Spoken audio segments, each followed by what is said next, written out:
এবার 2025 আইপিএল শুরুর আগে কলকাতার নাইট রাইডার্সের সবচেয়ে বড় সমস্যা হচ্ছে যে 2025 আইপিএলের আগে কলকাতার নাইট রাইডার্স ছেড়েছেন মেন্টর গৌতম গম্ভীর এবং সহকারী কোচ অভিষেক নায়ার।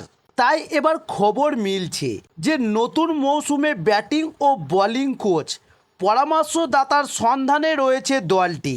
হেড কোচ চন্দ্রকান্ত পণ্ডিতকে এবার তারকা খর্চিত কোচিং স্টাফ দিতে চাইছে দল মালিকরা। তাই এবার ভেসে আসছে ইউসুফ পাঠান এবং ইরফান পাঠানের নাম। তাই এবার কেকেআরের সিইও ভেঙ্কি মাইসেল কথাবার্তা বলতে শুরু করেছেন ইউসুফ পাঠান এবং ইরফান পাঠানের সঙ্গে। তবে তার প্রতিক্রিয়া হিসাবে ইউসুফ পাঠান এবং ইরফান পাঠান কী জানিয়েছেন সেটাই জানাবো আজ।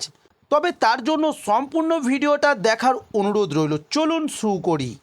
তবে এবার কলকাতার নাইট রাইডার্স ছেড়েছেন একা মেন্টর গৌতম গম্ভীর নয়, এবার নাইটদের ডাগ আউট থেকে তার সঙ্গে টিম ইন্ডিয়ার কোচিং স্টাফে যোগ দিয়েছেন অভিষেক নায়ার ও রায়ান টেন্ডুলকারও।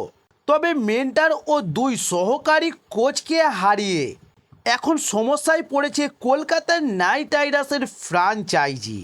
তবে আগামী মৌসুমে নিজেদের খেতাব ডিফেন্ড করার লড়াই তাদের সামনে। তাই এবার এহেন অবস্থায় হন্য হয়ে নতুন বিকল্প খুঁজছেন কেকেআরের সিইও ভেঙ্কি মাইসেল এবং শাহরুখ খানরা। তবে কয়েকদিন আগে শোনা গিয়েছিল যে মেন্টরের পদে রাহুল দ্রাবিড়কেই বসাতে চলেছে এবার কলকাতার নাইট রাইডার্সের ফ্র্যাঞ্চাইজিটি। সেই মতো প্রস্তাবও নাকি পাঠানো হয়েছিল দ্রাবিড়কে, কিন্তু সেই তথ্য আদৌ সত্যি কিনা তা জানা যায়নি এখনও পর্যন্ত। তবে এবার একই সাথে খবর মিলছে যে নতুন মৌসুমে ব্যাটিং এবং বোলিং কোচ পরামর্শদাতার সন্ধানে রয়েছে দলটি। তাই হেড কোচ চন্দ্রকান্ত পণ্ডিতকে এবার তারকা খর্চিত কোচিং স্টাফ দিতে চাইছে দল মালিকরা। তবে এবার সেই দৌড়ে রয়েছে ইরফান পাঠান ও ইউসুফ পাঠান। তবে বোলিং পরামর্শদাতা হিসাবে যোগ দিতে পারেন কলকাতার নাইট রাইডার্সে ইরফান পাঠান।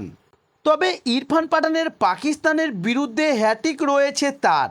একটা সময় ওয়াসিম আকরমের সাথে তুলনা করা হতো ইরফান পাঠানের। তবে এর আগে ইরফান পাঠান জম্মু কাশ্মীরের প্রশিক্ষক হিসাবে কাজ করেছেন তিনি, এবং অন্যদিকে গম্ভীরের মতোই ইউসুফ পাঠানও নাইটদের প্রাক্তন সদস্য। তাই সিটি অফ জয়ের সাথে মানিয়ে নিতে কোনো রকম অসুবিধাই হবে না তার। তবে বেগুনি সোনালি শিবির দুই ভাইকে চাইলেও তারা আদৌ রাজি হবে কি না তা নিয়েও সংশয় এড়ানো যাচ্ছে না এবার। কারণ ধারাভাষ্যকার ও বিশেষজ্ঞ হিসাবে খুবই জনপ্রিয় ইরফান পাঠান।